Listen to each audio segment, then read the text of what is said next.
Good evening, class. This will be the last lecture that we have. It'll be relatively short. This is to kind of clean up from where we left off on Monday so that we can have a class discussion, review this lecture, and also have our study session. Now, I believe we left off last class period just before we got to the end of the Cold War, talking about the Reagan era. Now, the 1980 election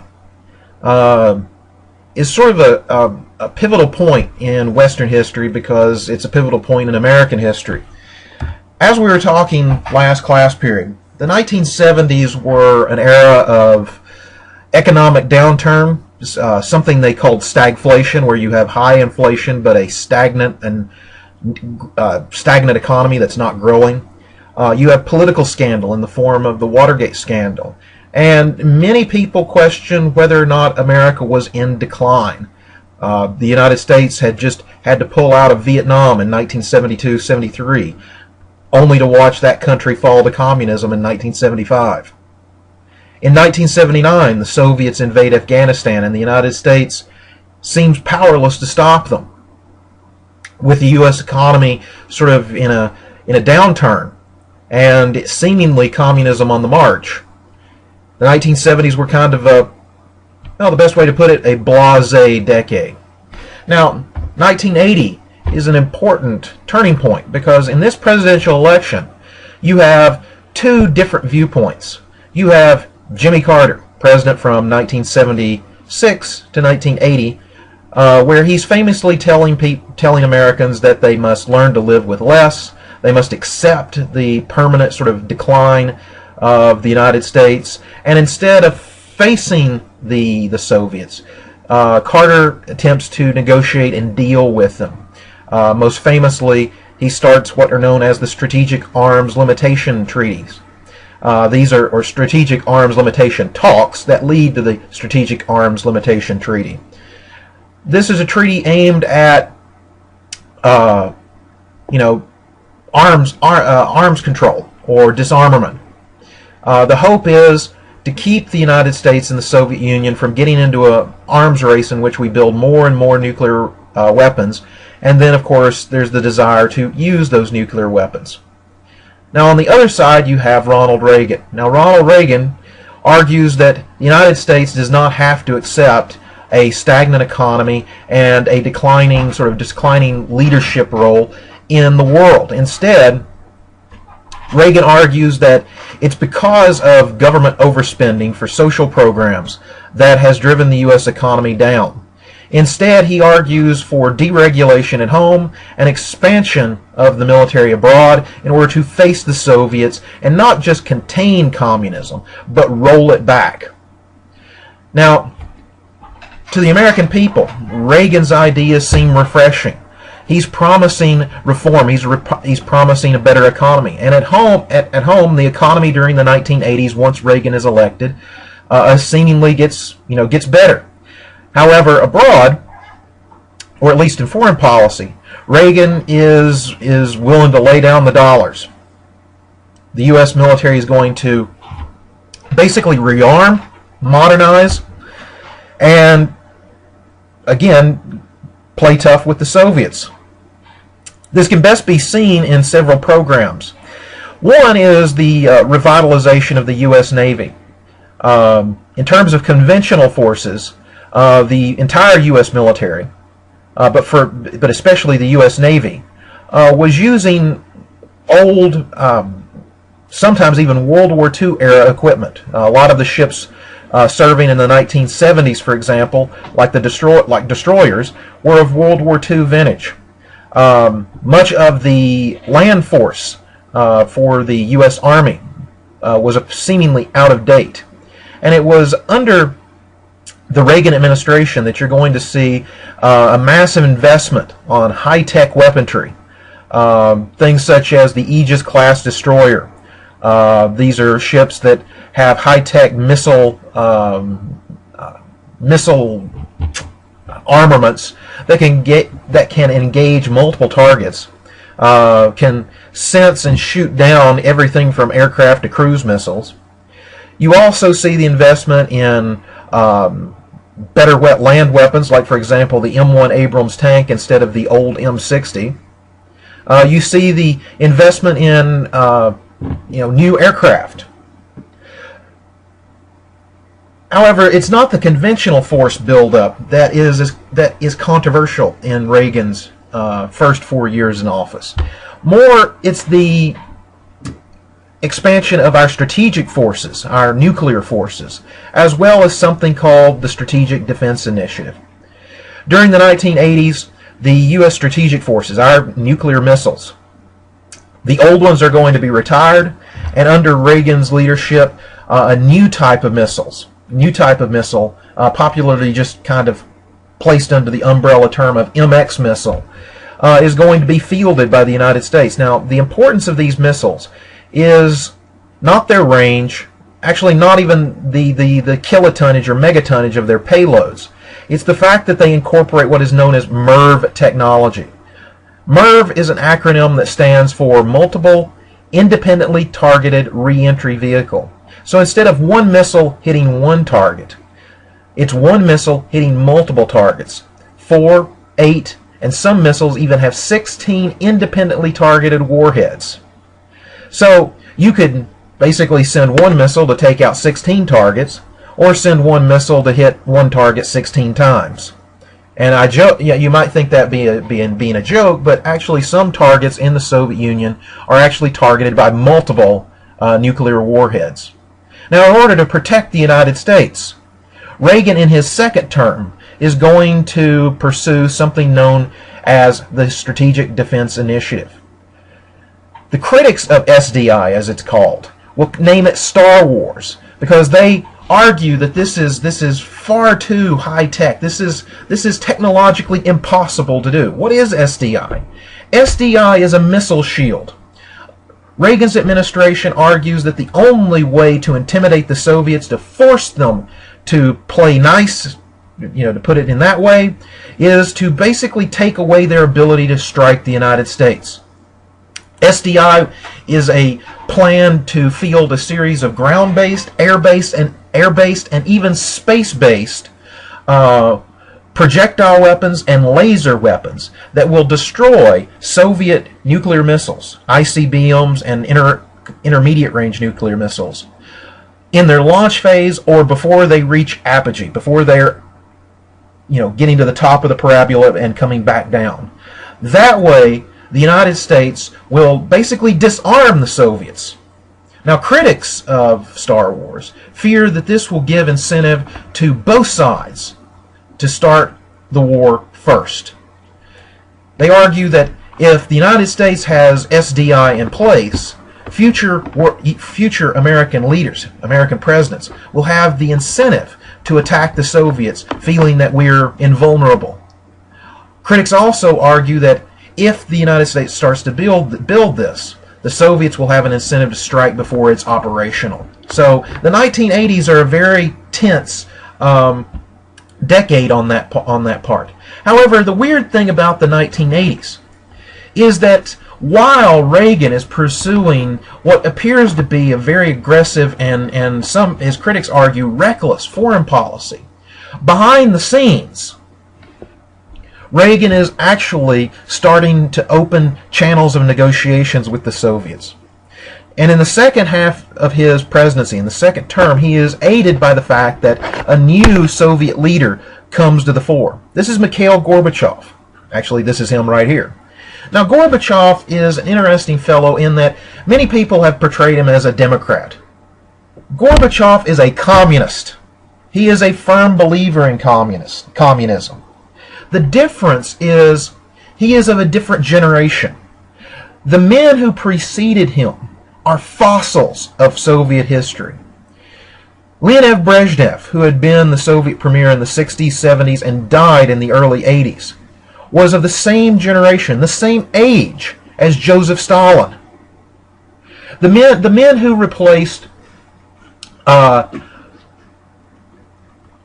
Brezhnev, a fellow by the name of Andropov and Chernenko, are also ancient. If you'll give me a minute here, I've got my handy computer really quick. Let me look into the Wikipedia. And let's tell you which order they come in. Let me see here.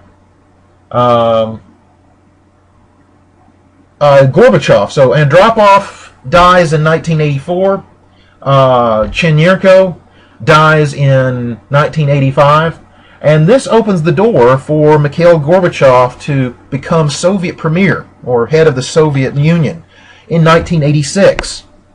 Now, Gorbachev is a baby boomer, if you will. He is not of the World War II generation. He is a relatively young man in 1986, and he believes that communism doesn't need to be thrown away. Instead, it needs to be modernized. It needs to be brought up to date. And he follows two policies as the head of the Soviet Union to try and modernize Soviet communism. He calls them glasnost and perestroika. Now, these are two different programs, but they go hand in hand. Now, glasnost literally means openness. Openness for Gorbachev, or Gorby as some of his fans call him, is to allow openness of the media, allow openness of ideas. So for the first time in the Soviet Union, Soviet citizens, if you want to call them that, will be able to voice their concerns and even criticize the government. News, information, and media from outside of the Soviet Union will be allowed into the Soviet Union for the first time. Now, remember this, what glasnost is, because in Gorbachev's mind, this is sort of the secondary plan. The primary plan is perestroika, because communists put their focus on economics. Everything in communism is based on economics. And Gorbachev's program of perestroika is aimed at modernizing and making communism work in the modern era. Now, what is perestroika? It is not a free market. However, it is a policy where the means of production, the factories, for example, communications and things like that within the Soviet Union, will remain in state hands. However, it will allow citizens of the Soviet Union to own small businesses. So they may not be able to own a factory or a large Walmart style department store, but they'll be able to own a flower shop, a meat market. They'll be able to make stuff if it's a craft or something like that. So it mixes a little bit of free market principles with communist fundamentals. The hope is that this will give Soviet citizens a stake in the Soviet Union, to allow them to voice their concerns and criticisms, thus making communism better, while at the same time working to make the Soviet Union better. And if the Soviet Union is going to be liberalized under glasnost, Gorbachev is going to do the same. He's going to pressure the other Soviet satellite countries in Eastern Europe to liberalize as well. Now, this leads to, by 1989, what becomes known as the revolutions of 1989. This is where communism starts to fall apart. Now, in the 1970s, you had some underground political movements in Eastern Europe, most notably an independent, basically non-communist union that is founded by a fellow by the name of Lech Walesa in Poland. Now, in the 1970s, the Polish communist government outlaws Solidarity and jails Walesa. However, during the 1970s and into the 1980s, Solidarity, even though it's outlawed, grows in popularity. By 1988 and 89, the Polish government is losing its legitimacy. The people are on the verge of revolt. And so, in 1989, let's see if I can tell you the month here. In April and May of 1980, no, I take that back. Yeah, here it is. In early 1989, the Polish government is going to authorize free elections. They believe that if they can bring solidarity into the government of Poland, that it will re-legitimize the government of Poland and leave it in the hands of the communists, with some seats being taken by Solidarity. However, when these elections are held, of the seats available, Solidarity wins every one of them. Overnight, Poland is no longer a communist country. Now, the next thing to happen is that countries like Hungary and Czechoslovakia start to liberalize their governments. They start to authorize free elections. One thing that Hungary does that will have far-reaching effects beyond its own borders is that in 1989, Hungary will open its borders with the West, with Austria. This will allow people from Eastern Europe free access to Western Europe. Now, here is the irony of the Cold War. Before 1989, if I was an East German, I could travel to Hungary and Czechoslovakia relatively easy, but it was almost impossible for me to get to Western Europe. However, when Hungary opens its borders in 1989, now East Germans can flee East Germany through Hungary, through Austria, and then into West Germany, and they do it in droves. This causes the government of Erich Honecker, the head of the German Communist Party, East German Communist Party, to close their border with Hungary.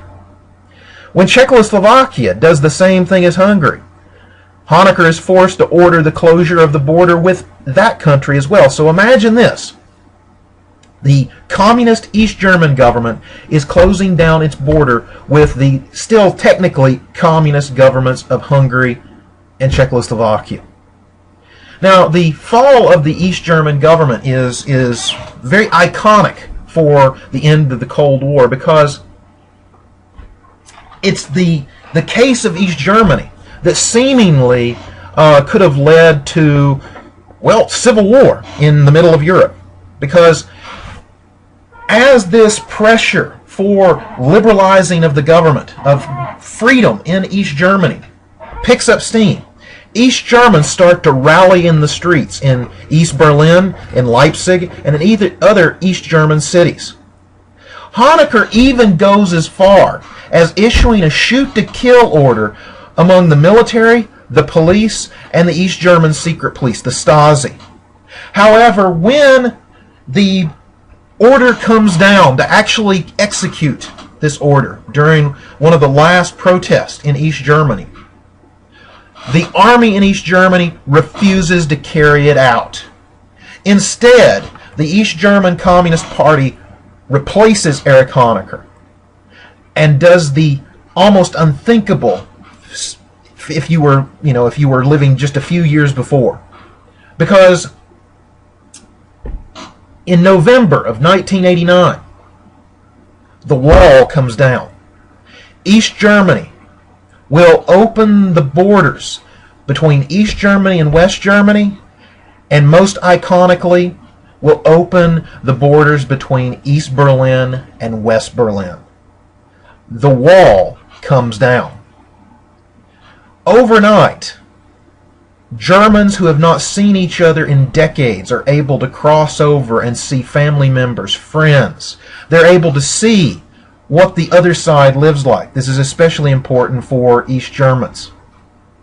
The East German government will quickly fall apart, and what happens in Germany is that by the end of 1989, Germany is, well, to put it bluntly, it's done. It's done. Because just a year later, in 1990, East Germany, the former communist government of East Germany, will be merged. It will basically be taken over and incorporated into West Germany. In Czechoslovakia, their problem is that you have Czechs and Slovaks living together. And what happens in 1989 and 1990 is not only do the Czechs and the Slovaks throw off communism, but they separate in what becomes known as the Velvet Revolution. This is where you take Czechoslovakia, and the Slovak part becomes the Slovak Republic. The Czech part becomes the Czech Republic.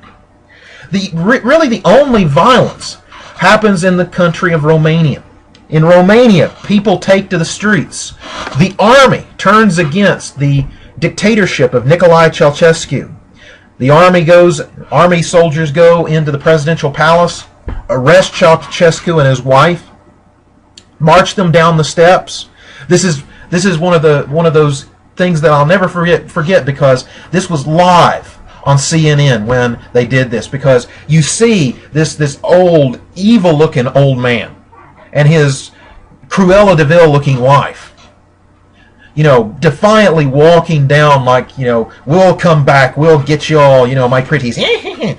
Well, they don't, because the soldiers, who they think are just arresting them, you think they're just arresting them, watching them on TV, all of a sudden the soldiers push them against the wall, take out their guns, their AK-47s, and pump them full of lead. That revolution is over with.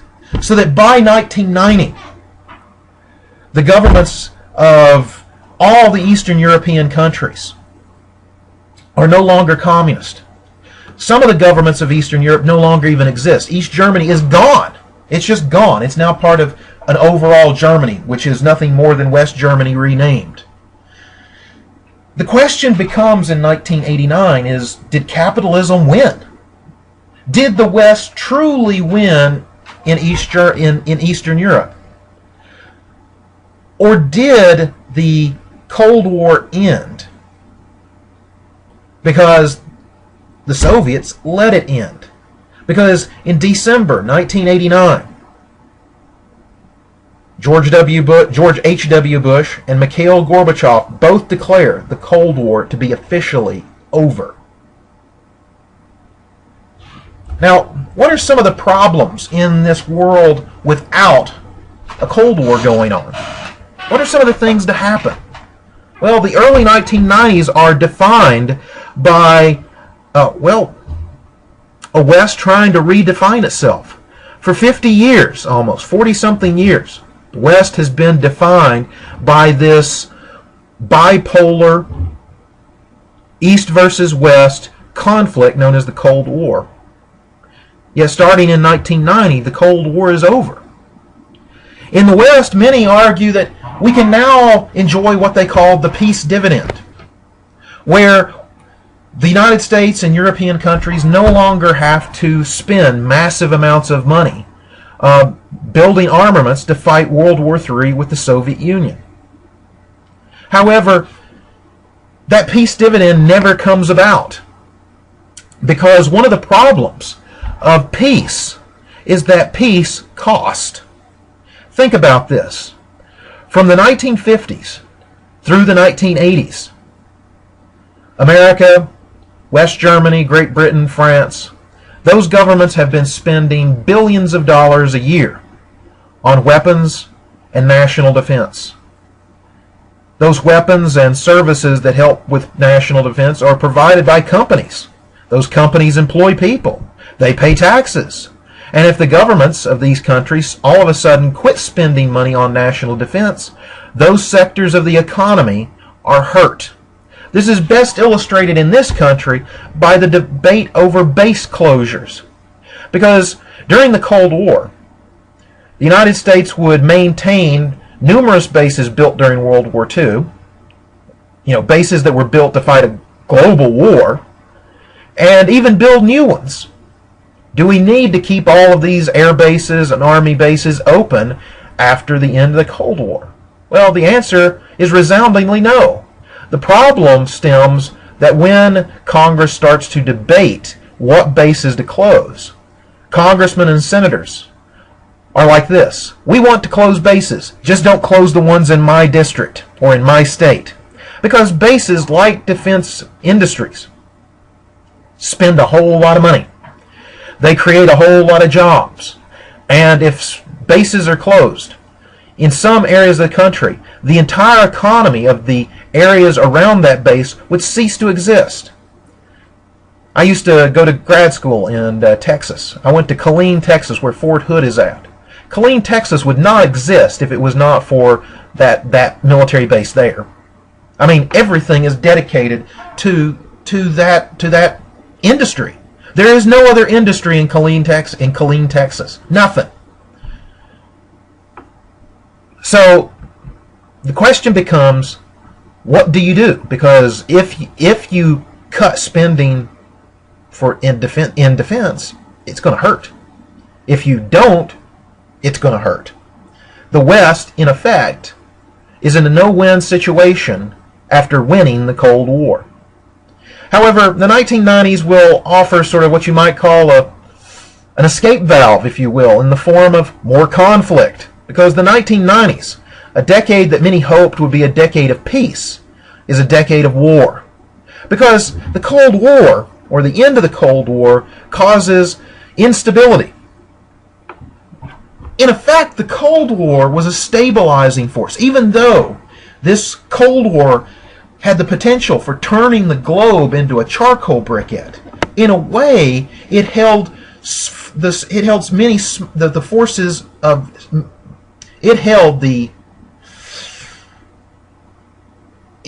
how can I put this? It held at bay the forces of chaos. I know that sounds very dramatic, but those states, those small countries that had allied themselves with either the United States or the Soviet Union, these states that may have wanted to go to war with their neighbor, they may have wanted to expand their territory, they may have wanted to kill their populations, were held in check by their superpower patrons, because the superpowers feared the effect that would have on their standing in the Cold War. This is true around the world, but most notably in the Middle East. And a classic example of this is the Persian Gulf War of 1990 and 1991. Iraq, headed by Saddam Hussein, was an oil-rich country, but a country that had been at war with its neighbor Iran since 1980. From 1980 to about 1988, the Iran-Iraq War raged. Now, during that Iran-Iraq War, the United States would send money and weapons to Iraq. We gave Saddam Hussein a ton of money and guns. Why? Because in 1979, the client ruler of Iran, the Shah, was overthrown, replaced by Ayatollah Khomeini. The United States saw Iraq as a client state that could offset the emergence of radical Islam in Iran.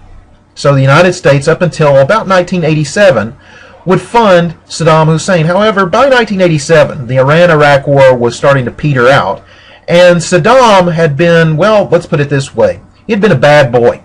He had done things that even made the CIA mad, and the CIA is not above killing a ton of people secretly, but when you gas entire towns, that doesn't look too good. So the United States government started to pull back in terms of its financial and military funding of Iraq. This meant that Iraq, to continue the war against Iran, had to take out loans in order to buy military equipment. And much of the military equipment it would start to buy would be from the Soviet Union in the late 1980s. Now, who did Iraq get the money from? Well, they got it from the Kuwaitis. The Kuwaitis, who you can see right down here, are a very wealthy, small kingdom. You actually have an emir, which is a prince. They're a monarchy. And the emir of Kuwait was very much willing to give money to Iraq. Of course, that came with interest. By 1990, Iraq was, well, the war was over. They weren't getting any money from the United States, and the Kuwaitis were demanding repayment of their loans. At the same time, the Kuwaitis and the Iraq government, under Saddam Hussein, were arguing over this area right here. These are the oil fields. Iraq charged that the Kuwaitis were drilling sideways. That means drilling down and then to the sideways. They can actually do that into the oil fields here on the Iraq side of the border. In truth, the Kuwaitis were actually doing that. But Saddam Hussein is going to use this as a pretext to invade Kuwait. Not just take the oil fields, but take all of Kuwait. That way, they not only gain the oil fields, but they also get rid of the loans that are due to the Kuwaitis. You know, you don't have to worry about paying money back if you're paying it back to yourself. Now, what happens is in 1990 and 1991 is a multinational war against Iraq, led by the United States. And it's one of the first wars outside of the Cold War, because now the United States can wage war without fear of instigating World War III. Even though the Soviets under Gorbachev will protest this, they won't do anything about it. And so in 1990, you see the implementation of Operation Desert Shield. Basically the building up of U.S., British, French, Saudi, Egyptian, and various other forces of the world that are part of this coalition, as it becomes known, to defend first Saudi Arabia, and then hopefully intimidate Iraq into a withdrawal from Kuwait. January 15th, 1991 is the deadline. That day comes and passes. So on January 15th, 1991, Operation Desert Shield becomes Operation Desert Storm. George Bush Sr. orders the invasion of not only Kuwait, but also Iraq through the desert right here. U.S. forces, along with the rest of the coalition, will retake Kuwait, will swing through Iraq, cut off much of its army, destroying it. However, it will not continue on and depose Saddam Hussein. Instead, the coalition will retreat back beyond the Kuwaiti-Iraq border and the Saudi-Iraq border, leaving people here who had thought that the U.S. and the coalition would help them fight for their own freedom, namely the Shiites of southern Iraq. However, the U.S. and the coalition does not. And since they had helped the coalition, since they had risen up against the Iraqis, the reprisals of Saddam's forces is brutal, illustrating that even without the dangers of the Cold War, this type of war is going to not be, well, it's not going to be clean. A good illustration of how wars are not clean are the Balkan Wars of the 1990s. I don't have a nice map handy, even though, wait a minute, I do have, if we go back here, I can show you on this map, the Balkans are right here. This is the Balkans, right there. Most notably, Yugoslavia. Now, after the fall of the communist governments in Eastern Europe, including in Yugoslavia, Yugoslavia disintegrates.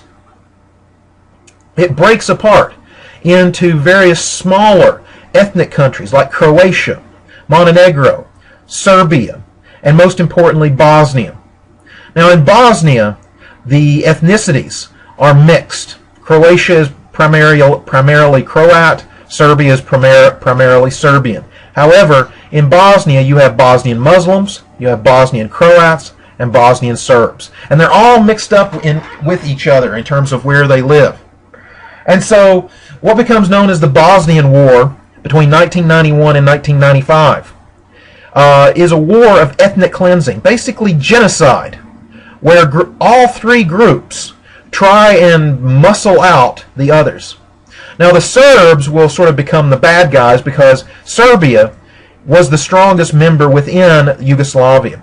And the Serbs in Serbia are going to give arms and weapons to the Bosnian Serbs to carry out their war against the Bosnian Muslims and the Croats. The Croats are able to defend themselves because they have Croatia to help them out. But the Bosnian Muslims, even though they are just as guilty of carrying out genocide, they being the weaker of the three, are more the victim than the victimizer.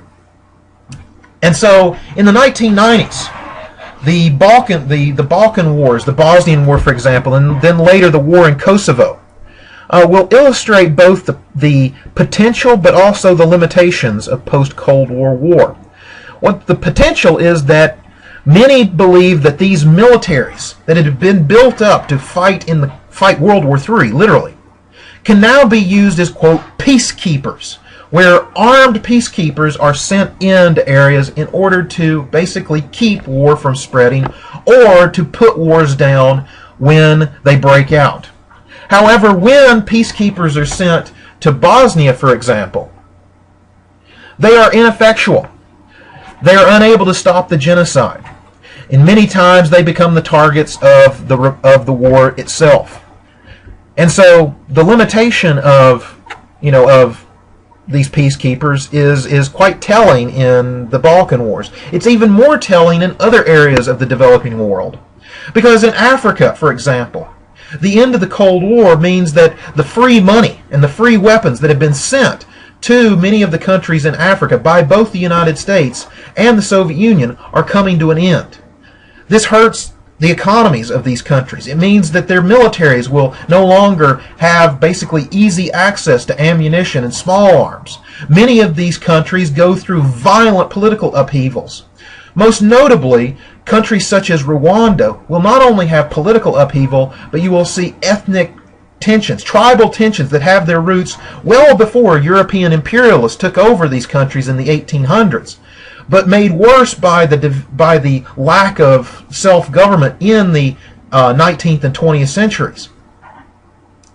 You will see these different ethnic groups. In the case of Rwanda, it was the Hutu and the Tutsis, basically going at each other in a genocidal, just absolutely horrid manner, where everything from weapons to machetes are used to try and annihilate the other side. At the same time, states in the Middle East, in North Africa, that are weakened because they are no longer receiving aid, both financial aid and military aid, from the superpowers, are now becoming hotbeds of terrorist activity.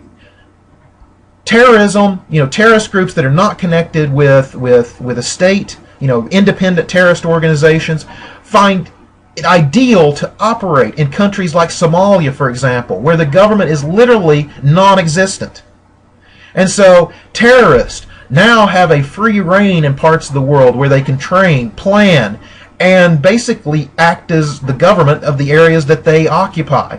And of course, this allows them to organize better and thus carry out future plans against their targets, of course, some of those targets being in the West. Now, the 1990s will also illustrate changing issues. If we don't have to worry about global thermonuclear war, what do we have to worry about? Well, if it's not global thermonuclear war, maybe it's global warming. So in the 1990s, the environment becomes a principal issue in the West, not just the United States, but especially in Europe. Global warming will actually be used as a rationale for state policy here in this country and in Europe.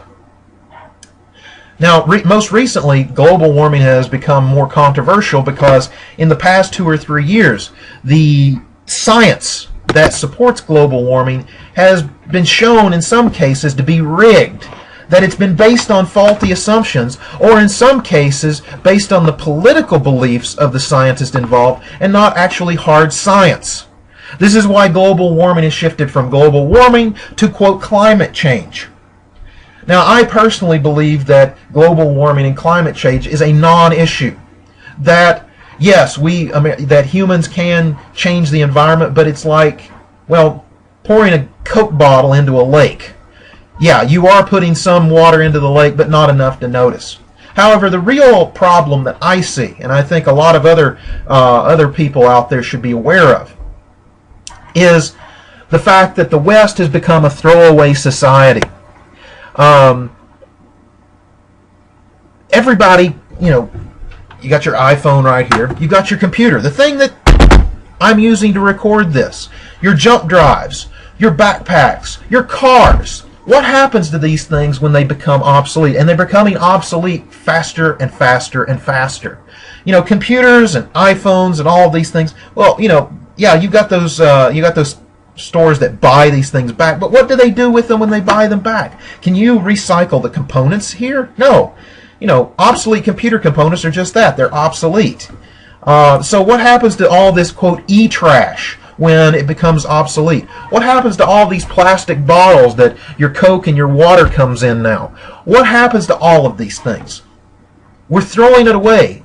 It's going into landfills. Landfills are filling up at a much faster pace these days, and when it makes its way out into the ocean, it literally does not sink to the bottom of the ocean. It stays out there. One of the most interesting things that sort of illustrates the dangers of the throwaway society is out here in the Pacific. Actually, that's the Atlantic. Right out here. So between Micronesia and Mexico, there's an area of the Pacific that's kind of circulates like a toilet, if you will. It circulates around, and so anything that gets into this sort of hurricane, or what's the word? This kind of circular motion stays there, and there is literally an island of trash in the Pacific. Now, you can't get out and walk in this island, but they've done studies where they've taken shrimp nets out there, shrimp boats, and they've dredged at various depths in the ocean, and they bring up just huge amounts of garbage, plastic bottles, refrigerators. I didn't know refrigerators would float, but I mean, it's just tons and tons of crap. That's one of the issues that becomes pertinent in the 1990s. Another one is AIDS, international health, and hunger in the world. As this illustration right up here at the top of the screen shows, in the developing world, AIDS is becoming a pandemic, if you will. It's not bad in places like, for example, the United States. When you compare it to here in Africa, in sub-Saharan Africa, AIDS infection as percentage of the population is atrocious. In the United States, approximately 1% of the population has HIV. Here in the areas around South Africa, on average, it is close to a quarter of the population. 1 in 4 people are infected. In some areas of Africa, close to 90% of villages have AIDS. Now, why is this the case? Well, as I said, with the end of the Cold War, many of these countries lose that aid money coming from the superpowers. Their economies collapse. Their political system, their governments collapse. And so, with a non-existent economy, with a non-existent government, in order to survive, sex becomes a commodity. Women will literally go down to the shore in some of these coastal areas and sell sex to the fishermen in order to get part of the catch. Of course, this leads to rapid spread of various diseases, including AIDS. We also see hunger being chronic. The U.S. involvement in Somalia, which is, let me get my right about here, is because of hunger in this failed state, a state in a country that has no government, that is lawless. And so aid institutions sent in food in order to feed the hungry. However, the warlords in Somalia would steal the food, feed their militias, their troops with it, and sell the rest in order to buy weapons. This is why the UN was sent in to try and stabilize it. Of course, as we saw by the movie Black Hawk Down, I hate to put it this way, that mission met failure. Another issue within that it comes out of the 1990s is, well, freedom of information. Because the 1990s is best defined by a new invention that will revolutionize the world. And of course, I'm talking about the Internet. The Internet becomes, at least in the 1990s, an open and free society that states, whether they be free states or incredibly repressive states, have difficulty controlling, at least initially. Sadly, they're learning how to control them and actually use the Internet to control us now. But in the 1990s, the Internet offered so much potential for the freedom of information. I remember when I was at UT in 1995 when, quote, the Internet came to town. And it was like the Wild West of information. You could find anything on the internet as long as you were just looking for text, because pictures on the internet in 1995 sucked. So between 1995 and 2001, you could find people's websites with, political rants and, everything you wanted to buy. I mean, it was freaky awesome. And the only recourse that many countries had in order to control the information, thus to control their population, was to shut the internet down. As you can see here, in places that had internet, like the Middle East, Saudi Arabia, for example, they have what is known as an intranet, where you can talk to within the country, but no external links outside of the country. And of course, countries like, for example, here in Korea, you have no internet whatsoever, because North Korea is not wanting the free flow of any information. And of course, those countries that don't have the infrastructure, like Sub-Saharan Africa, have limited internet or no internet whatsoever. So the internet is a product of the 1990s. Now, 1990 to 2000, this is a pivotal decade because, in short,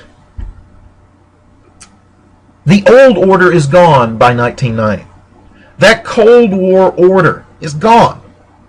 And by 1991, one of the superpowers is going to be gone.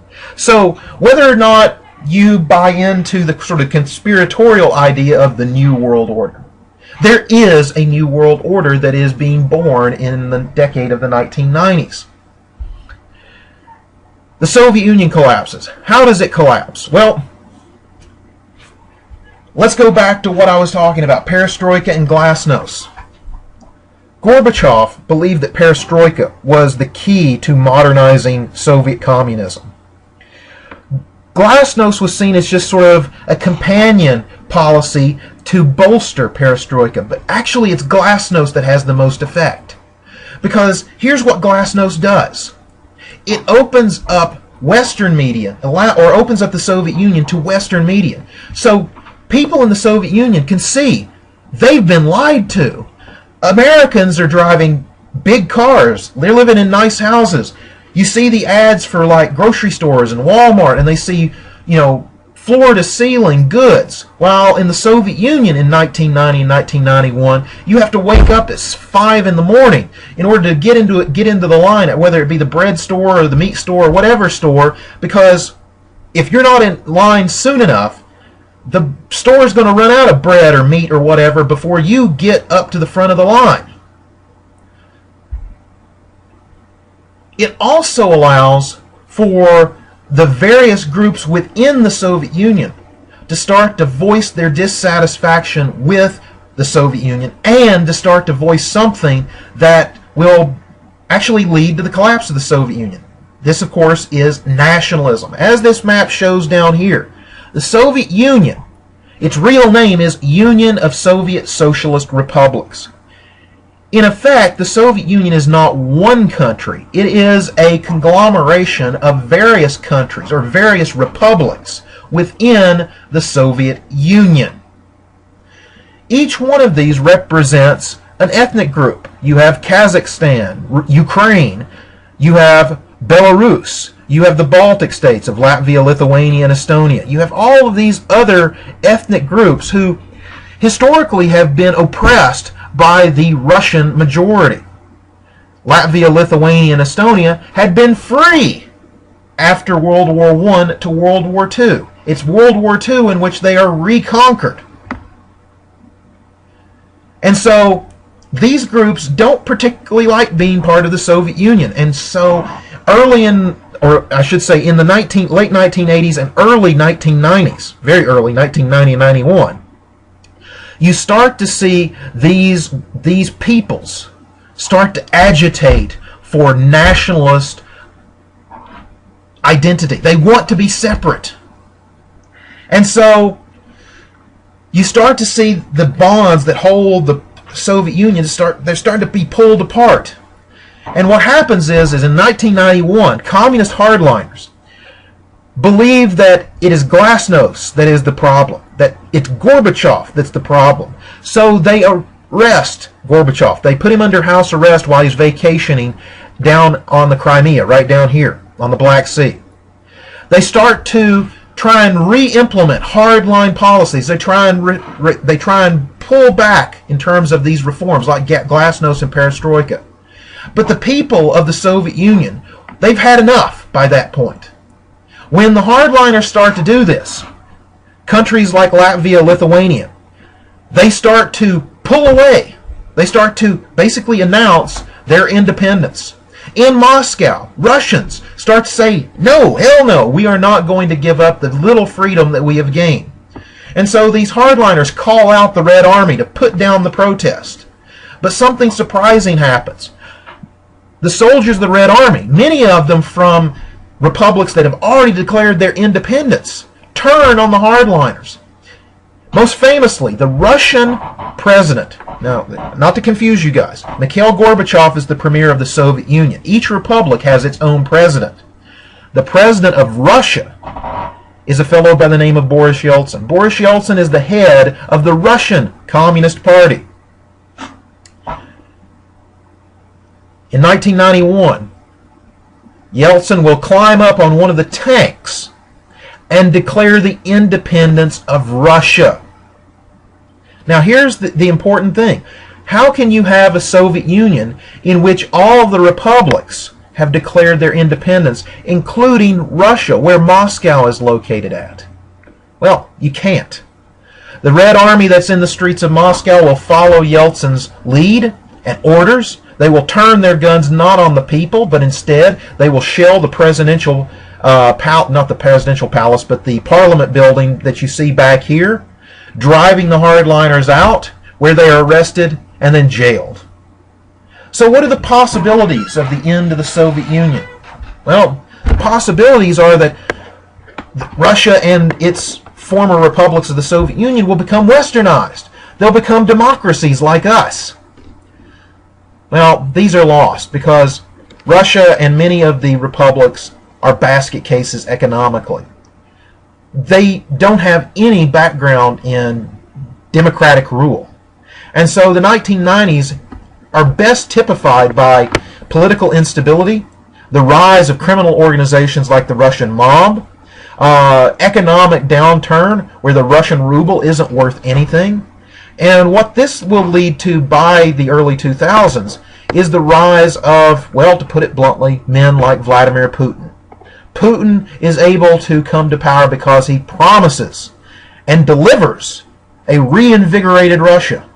The only problem is this Russia is something that more looks like the autocratic government of Tsar Nicholas II rather than a democracy. Now, during the 1990s, we also see the growth of international and intranational organizations, most notably NAFTA and GATT. NAFTA stands for North American Free Trade Agreement. Now, NAFTA is patterned after the European Union. So before I talk about NAFTA and GATT, I probably need to talk about it, the EU. The European Union is actually something relatively old. After World War II, France and Germany in the 1950s, West Germany that is, entered into an agreement that created the European Coal and Steel Community. By the 1970s, this had transformed into the EEC, the European Economic Community. The EEC in the 1990s will be transformed from an economic alliance to a political alliance when it becomes the European Union. The European Union will establish a European Parliament, basically a government that is over the governments of, the countries in Europe, as well as a standardized currency, the euro. The problem for the European Union initially was, how do you coordinate all of these different economies? How do you fit them together? How do you make sure that the government at the EU level reflects the governments below them of the countries? These are problems that the European Union is still working out and may never be able to work out because, many of the criticisms of the European Parliament is that it's become more authoritarian. critics of the European economic policies is that they cannot be coordinated. This is what has led to the economic instability in places like Greece, Portugal, and Spain. Now, NAFTA is patterned after this because the United States wants to create its own economic trading bloc. And NAFTA is an economic agreement between Canada, the United States, and Mexico. Now, the proponents of NAFTA argue that the opening of trade between these three countries will allow for our economies to grow that much faster. However, critics of NAFTA, most notably a presidential candidate in 1992, a fellow by the name of Ross Perot, argued that the jobs from the well-paying countries like Canada and Mexico and the United States will rush south in what he called a giant sucking sound. Well, from history, I think Ross Perot may have been right because the good-paying jobs have went across the border to Mexico. Now, GATT is interesting because it is the Global Agreement on Trades and Tariffs. GATT creates sort of it's not a government, but it is an international organization to regulate trade in the world. It creates, under GATT, the GATT agreement creates what is known as the World Trade Organization, whereupon if a country passes tariffs against another country, the target country of those tariffs can sue, not in court, but in the WTO. Most recently, because of this Crimea situation in the Ukraine, the United States government has threatened to freeze Russian assets in this country.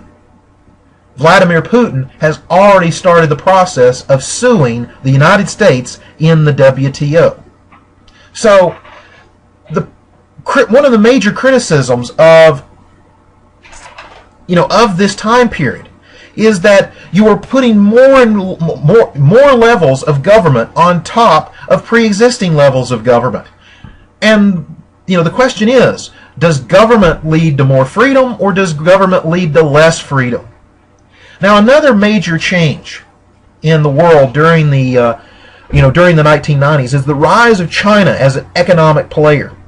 China before the 1970s was a almost feudalistic looking country. It was, of course, ran by the communists since 1949 and was mainly 90% rural. However, in the 1980s, under the economic reforms of a fellow by the name of Deng Xiaoping, China will liberalize its economy while keeping strict control over its politics and and free speech and things like that. Excuse me, I need to take a drink. My throat is getting sore. That was good. Big Kahuna Burger. If you don't get the reference, a great movie from the 90s that is, oh, Lord have mercy, I forgot, it's not Reservoir Dogs. Well, Big Kahuna Burger is in Reservoir Dogs. Pulp Fiction, that's the movie I'm thinking about. You can tell it's late at night. I'm getting a little bit gamey out here. Now, getting back to China. China, under the reforms of Deng Xiaoping, will allow private businesses and private manufacturing to open in China. Of course, China has an enormous population, and this enormous population, of course, leads to low labor costs. This is one reason why manufacturers that had been here in the United States, in Canada, and in Europe rush to China to take advantage of this cheap labor source. This is why everything is made in China now. Now, another effect of globalization is the expanding role of the United Nations.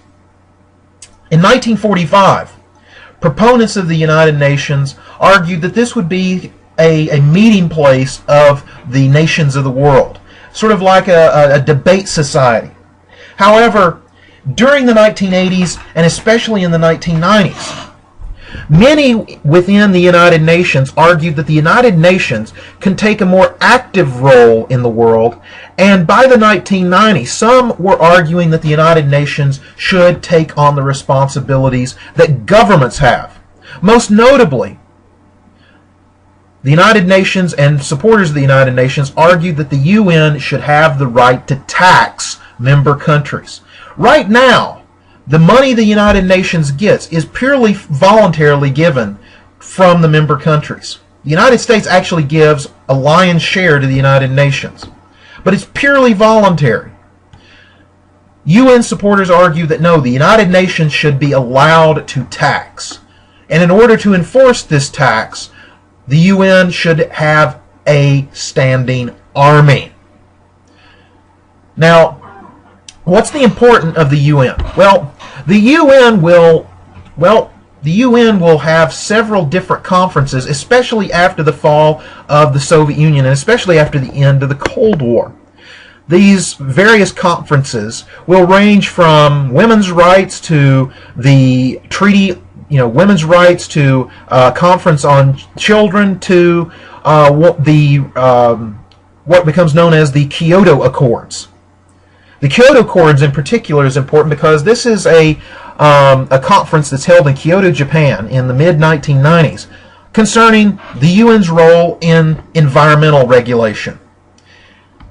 Now, if a country signs off on the treaties that come out of these conferences, like one of the treaties is the Treaty on the Child, the Treaty on the Rights of the Child, the U.S. will refuse to sign this treaty because it effectively makes children wards of the state, according to its critics, rather than under the control of their parents. The Kyoto Accords basically sets the groundwork for creating a multinational, above the United States, so supra-governmental organization regulating things like carbon output. Also, there is something that comes out of the Kyoto Accords and is followed up by the meeting in Rio de Janeiro in the early 2000s that has just come to light most recently. It's called Agenda 21. Now, I'd heard about Agenda 21 about 5 years ago, and I thought it was just one of these sort of conspiracy freak things. However, more and more talk radio hosts and even some mainline magazines have reported on this idea of Agenda 21. Agenda 21 came out of the Rio de Janeiro Pact on climate change. And what Agenda 21 proposes is basically the regulation of human activity, not just the regulation of emissions like carbon outputs, but the regulation of human activity, where people live, what they drive, what they eat, where they're able to go, where they're able to recreate. You might be going, well, what does this mean? Well, this means that certain areas of the world, including the United States, would be completely off limits to humans to protect it from the influence of the human impact.